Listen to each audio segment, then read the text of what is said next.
Rebonsoir, merci beaucoup à Cheikh Ahmed Tidiane Diop. Vous avez annoncé déjà l'émission de la seconde partie, l'invité pour la seconde partie de Info, Soir d'Info. Il s'appelle Abdourahmane Sall, ingénieur polytechnicien, membre du parti, le PRP, le parti que dirige Déthié Fall. Bonsoir, monsieur Sall. Bonsoir, Binta. Alors, en tant qu'ingénieur, quel est ce que vous pensez des inondations? Merci. En tant qu'expert d'abord. Merci, Binta. Avant de répondre quand même à votre question, permettez-moi de saluer les téléspectateurs de la TFM qui nous suivent au Sénégal et de la diaspora, leur transmettre les salutations de l'ensemble des membres de notre parti, et en l'occurrence celle du président Déthié Fall. Et également, permettez-moi aussi, au nom de notre parti, de témoigner la compassion aujourd'hui que nous avons envers les sinistrés, aujourd'hui des inondations. Nous leur disons que nous partageons pleinement leur peine, que nous partageons leur chagrin, que nous partageons même leur colère. Parce qu'aujourd'hui, ce qu'ils vivent en 2021 est inacceptable, inadmissible aujourd'hui. Ça, c'est l'œil du politique. Je veux avoir l'œil de l'expert d'abord. Ouais, Est-ce qu'il fallait s'y attendre? Avant de parler de l'expert, quand même, oui. On voudrait quand même vraiment partager quand même la peine de nos concitoyens. Oui, ceci fait. Parce que l'action publique, quand même, c'est une action citoyenne. Absolument. Tout ce qui touche aujourd'hui les Sénégalais nous touche au premier plan. Très bien. Tout à fait. Maintenant, évidemment, il fallait s'y attendre. Pourquoi? Aujourd'hui, il n'y a même pas besoin d'être expert. Aujourd'hui, je sais que vous-même, quand il a plu le mercredi et le jeudi, dans votre conscience, vous saviez qu'il allait y avoir des inondations. Donc tout le monde s'y attendait.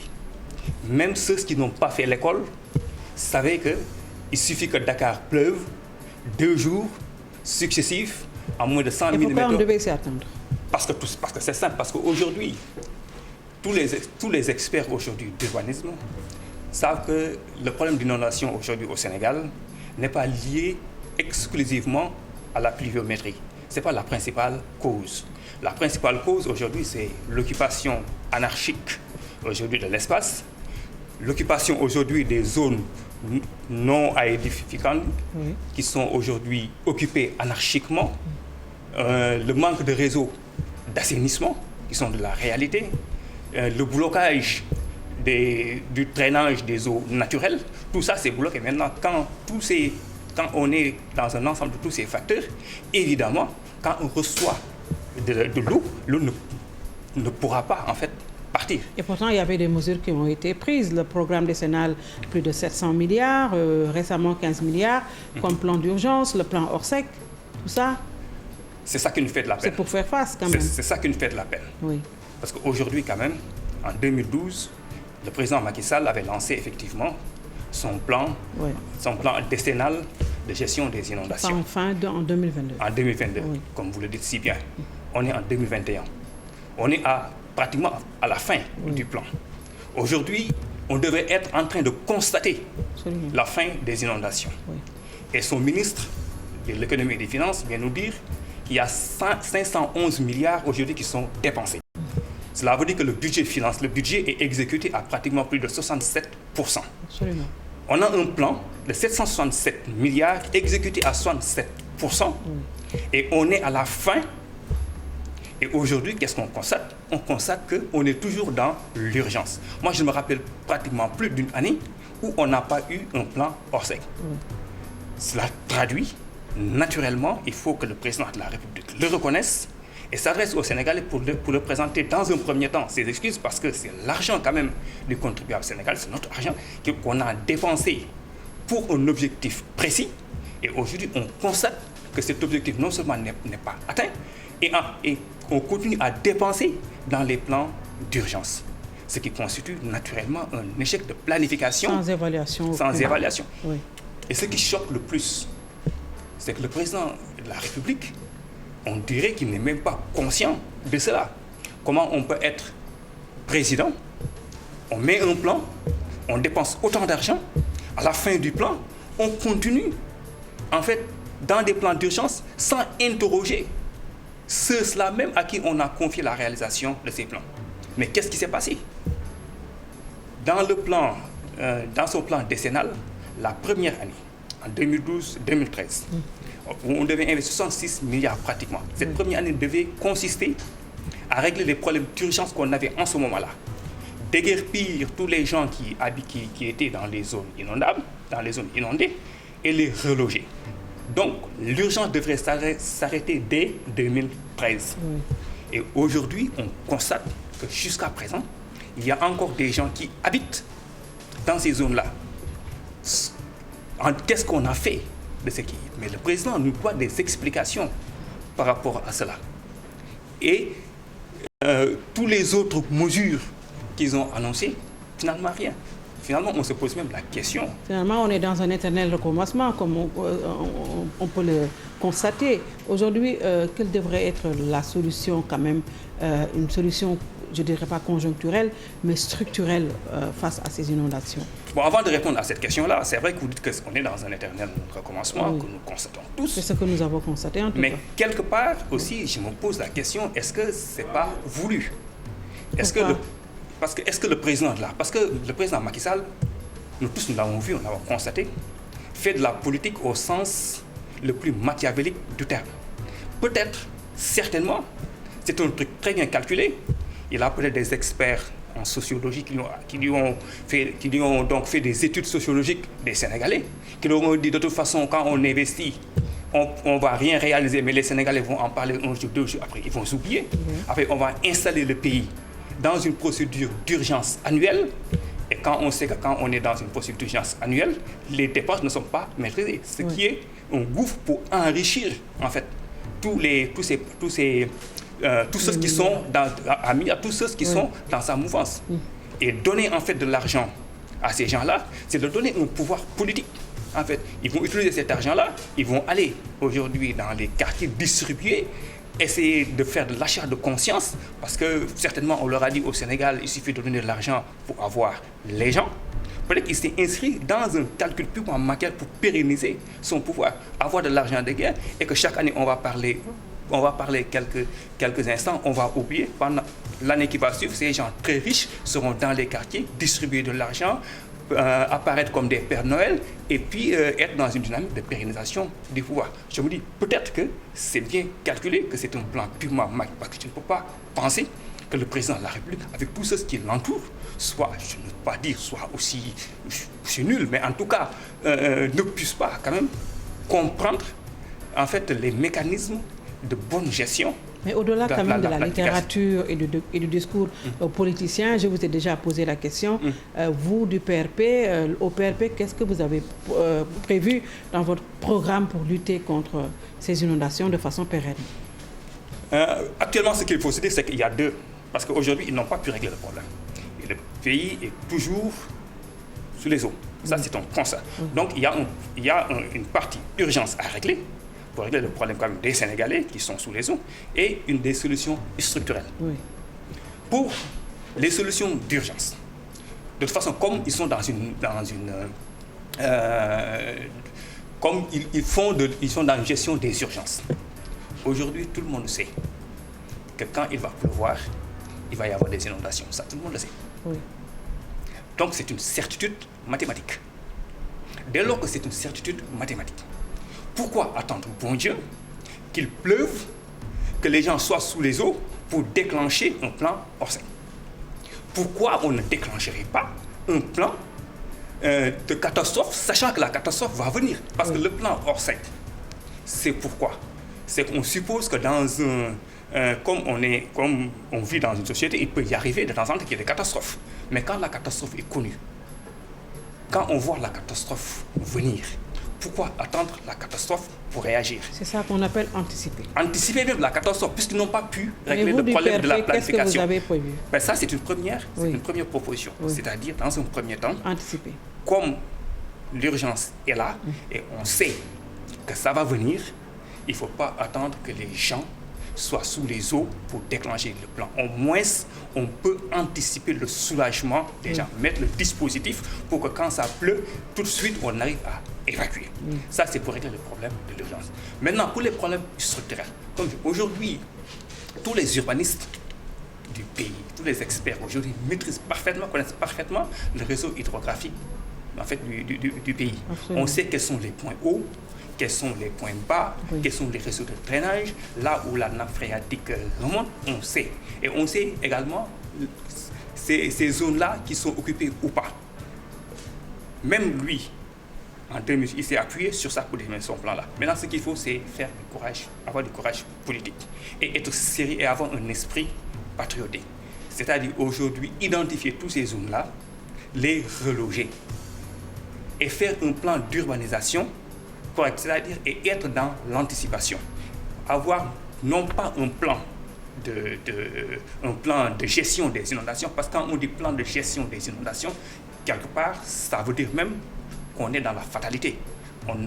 On se prépare à gérer des inondations. Nous, on s'est dit qu'on va aller plutôt dans un plan de prévention des risques d'inondation. Parce qu'en fait, c'est là-bas qu'il faut agir. Il faut agir dans la prévention des risques pour que les inondations n'arrivent pas. Oui.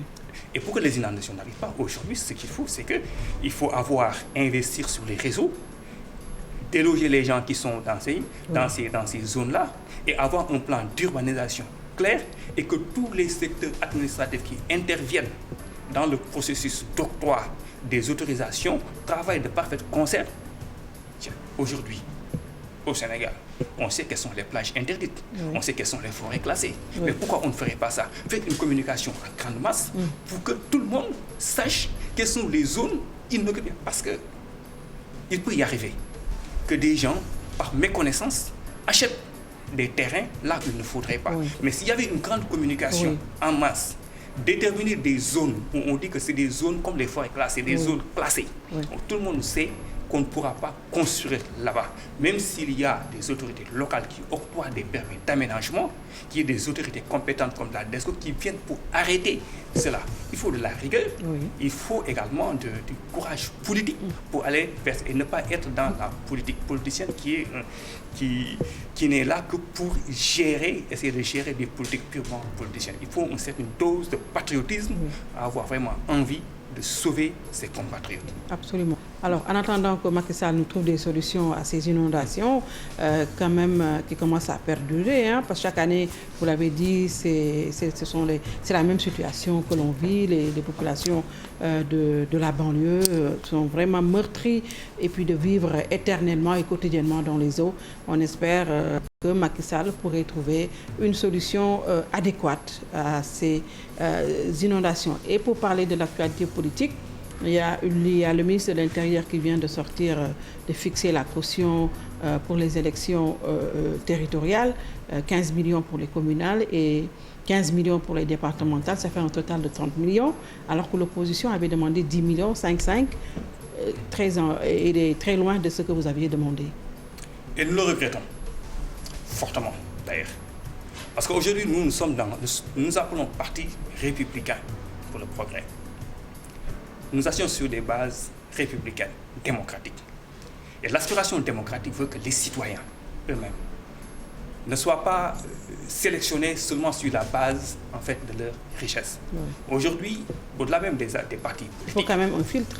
Mais tout à fait qu'il faut un filtre. Mais, en l'absence des parrainages. Tout à fait. Mais aujourd'hui, on peut aller dans des quartiers. Il y a des gens qui sont très investis, qui ont de beaux projets, qui sont dans aucun parti politique. Ces gens-là, où est-ce qu'ils vont trouver 15 millions qu'ils vont mettre comme caution? Ils ne pourront pas. Certainement, il y a des partis qui pourront le faire. Mais en tout cas, nous pensons que ça va limiter en fait, le processus démocratique. Ça va limiter la participation. Mais qu'est-ce qu'il fallait faire alors? L'opposition avait proposé 5 millions. Après un consensus, nous on croit qu'il ne fallait même pas de caution. Mais on avait proposé quand même 5 millions. Le pouvoir avait proposé 20 millions. Il n'y avait pas de consensus. Et aujourd'hui, ils ont arrêté 15 millions. C'est-à-dire qu'aujourd'hui, le président de la République a plus en fait, tranché vers sa partie. Et je rappelle également qu'en 2020, l'ancien ministre de l'Intérieur avait proposé 10 millions. En un an, on ne sait pas ce qui s'est passé pour qu'on puisse passer de 10 millions à 15 millions. On pense peut-être Parce que dans le dialogue politique, on était dans les minima. Si 35 millions pour la présidentielle, 15 millions ou 20 millions pour les législatives, bon, 15 millions pour les locales, c'est encore, on est resté dans les minima. Oui, mais vous savez, l'élection locale, c'est une affaire locale. C'est différent, en fait. Ça n'a pas... Bien vrai qu'on va faire des élections... On a quand même connu le cauchemar des plus de 2700 listes. Il ne faut pas en arriver là. Il ne faut plus en arriver là. Oui, mais je veux dire, la démocratie a un coût. Oui. C'est nous qui avons opté pour le processus, pour une république démocratique. On doit assumer toutes les conséquences qui vont avec. Qu'il y a des gens aujourd'hui... La démocratie ne veut pas dire anarchie aussi. C'est pas de l'anarchie. Oui. Est-ce que tout le monde se présente, finalement, ça devient quoi? C'est pas de l'anarchie, oui. Mais également, c'est pas éliminer également des gens, des dignes fils du pays, oui, qui ont de grandes ambitions pour leur localité. On ne peut pas les éliminer tout simplement parce qu'ils n'ont pas les moyens. Oui. Donc, autant c'est pas de l'anarchie, autant également, on ne peut pas éliminer des gens très compétents, qui ont l'amour de leur quartier, l'amour de leur pays, qui ont de grands projets, tout simplement parce qu'ils ne sont pas riches. Oui. Donc, convenez avec moi donc, que ce n'est pas une plonge dans les... On a opté pour un projet démocratique, on doit en assumer.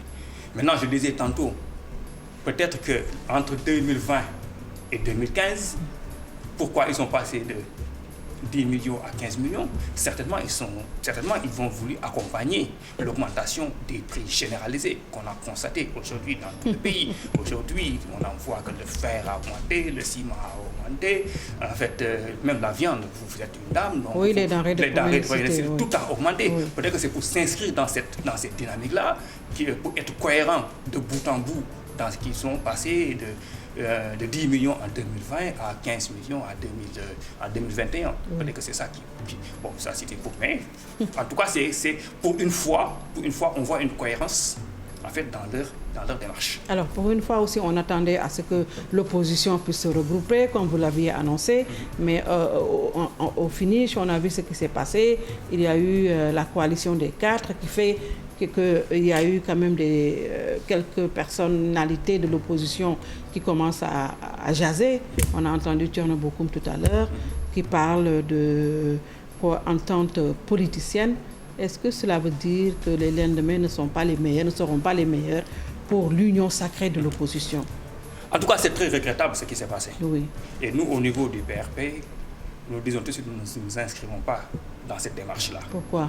Parce qu'aujourd'hui, comme notre président Déthié Fall l'a dit, les élections locales de 2021 conçues, c'est vrai qu'il y a un enjeu local, oui, mais également il y a un enjeu national. Absolument. Parce que tout le monde aujourd'hui sait les prétentions, ce que veut faire le président de la République. Qu'est-ce qu'il veut faire? Il veut vous laminer? Il veut vous laminer au local?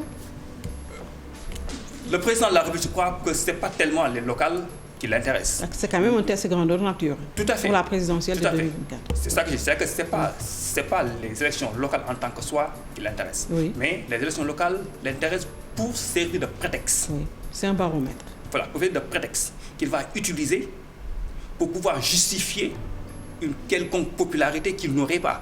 Parce qu'aujourd'hui, qu'est-ce qui se passe? Tout le monde sait, aujourd'hui, c'est un secret de polichinelle que le président de la République, Macky Sall, est très minoritaire dans ce pays-là. Ah, qu'est-ce qu'il a dit? Il a été élu à hauteur de plus de 58%. Oui. Qu'est-ce qu'il dit qu'il est minoritaire? Ils ne sont pas allés à l'élection? Tout à fait. Oui. Tout à fait. Il n'y a pas encore d'élection pour mesurer. Oui. Mais nous sommes des Sénégalais qui vivons au Sénégal. Nous connaissons ce qui se passe dans ce pays. Nous le vivons. Vous avez fait un sondage? On n'a pas fait de sondage qui nous permet de dire objectivement... Mais quelles sont les données scientifiques qui font dire que le président est minoritaire? Mais les événements de mars le confirment. Un président majoritaire... C'est suffisant pour le dire? Mais tout à fait. Ce n'est pas le Sénégal qui était dans la rue? Il y avait des Sénégalais. Il y avait des Sénégalais dans la rue, mais pas tous les Sénégalais. Mais tout à fait. C'est pas tous les Sénégalais qui ont voté. C'est pas tous les Sénégalais qui votent. Oui. Il y a une partie des Sénégalais qui votent. Oui. D'autres restent chez eux. 58% ont voté pour le président. Non, 58% du corps électoral voté pour lui. Oui. N'est-ce pas? Oui. Et la majorité n'était pas là. C'est pour dire tout simplement qu'on n'a pas besoin que tout le monde s'exprime. Alors, et pour votre union? Voilà.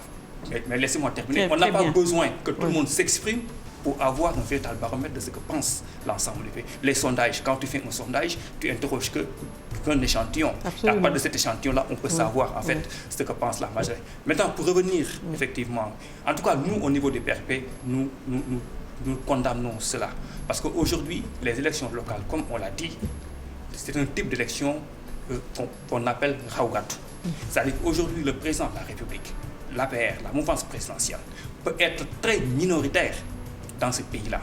Et du fait du mode d'élection, si les voix de l'opposition s'éclatent, il peut en fait remporter l'essentiel des mairies au niveau national.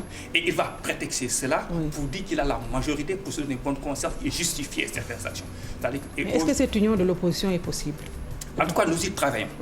Nous y travaillons aujourd'hui parce que nous, notre démarche, ce que nous voulons, c'est que l'opposition soit complètement unie, aussi bien pour les élections locales que pour les élections législatives de 2021. Le PRP sera au local, le PRP, votre parti. S'il vous plaît, comme ça, si on arrive à mettre le président, la mouvance présidentielle en minorité, on pense ce ne sera pas facile. Ben, naturellement, ce n'est pas facile. Est-ce que le PRP sera au local? Avec quel parti? Je termine, s'il vous plaît. Très bien. C'est-à-dire qu'aujourd'hui... Nous sommes rattrapés par le temps. Tout à fait. C'est-à-dire qu'aujourd'hui, ça c'est très important. Si jamais le président Macky Sall, aujourd'hui, soit conscient qu'il ne peut pas avoir un troisième mandat et qu'il se retire, qu'est-ce qui va se passer dans ce pays-là? Aujourd'hui, l'histoire, le débat sur le troisième mandat sera mis de côté. Et pour une fois, au Sénégal, on aura un débat politique. On aura un débat politique entre les différents acteurs, entre ceux qui prétendent gouverner le pays. On pourra aujourd'hui mettre en confrontation le programme du PRP, le programme de PASTEF, le programme de... C'est-à-dire que la démocratie va s'élever. Parce qu'aujourd'hui, il y a l'affaire du troisième mandat qui rend inaudible tout ce que nous faisons. Et aujourd'hui, le Sénégal doit dépasser ces stades-là. Et pour qu'on le dépasse, il faut que l'espace politique soit serein. Il faut qu'on écarte cette option, comme ça les esprits sont libres et on pourra avoir un débat serein, contradictoire entre les programmes et les Sénégalais, pour une fois, pourront juger en fait, et apprécier et choisir sur la base. Le PRP sera au local? Avec quel parti? Est-ce que vous projetez de faire des alliances avec... Mais c'est ça que je dis, c'est-à-dire que le PRP, nous, ce que le président aujourd'hui est en train de travailler fortement avec tous les membres de l'opposition pour qu'on aille vers l'unité. L'option première du PRP, c'est qu'il y ait une coalition de toute l'opposition sénégalaise. C'est ça notre première option. Si ce n'est pas le cas? Mais si ce n'est pas le cas, naturellement, on va... Vous êtes déjà dans le Front de résistance nationale? Tout à fait. Tout à fait. Maintenant, si ce n'est pas le cas, à l'impossible... Vous allez étudier les autres options. On va apprécier et puis on va prendre des décisions. Mais l'option aujourd'hui patriote, parce qu'il faut qu'on mette quand même le pays au devant. Les intérêts du pays au devant. On oublie un tout petit peu les intérêts purement partisans, n'est-ce pas? Parce qu'aujourd'hui, l'intérêt du pays, c'est de se réunir, c'est de s'unir et d'écarter le président Macky Sall et d'instaurer une démocratie pleine au Sénégal, une démocratie d'idées, n'est-ce pas? Et pour cela, il faut écarter tout de suite, dès 2022, l'option du troisième mandat qui pollue complètement aujourd'hui le débat politique au Sénégal. Merci beaucoup Abdourahmane Sall. Je rappelle que vous êtes ingénieur, polytechnicien, membre du PRP. Merci d'avoir suivi. Bien le bonsoir.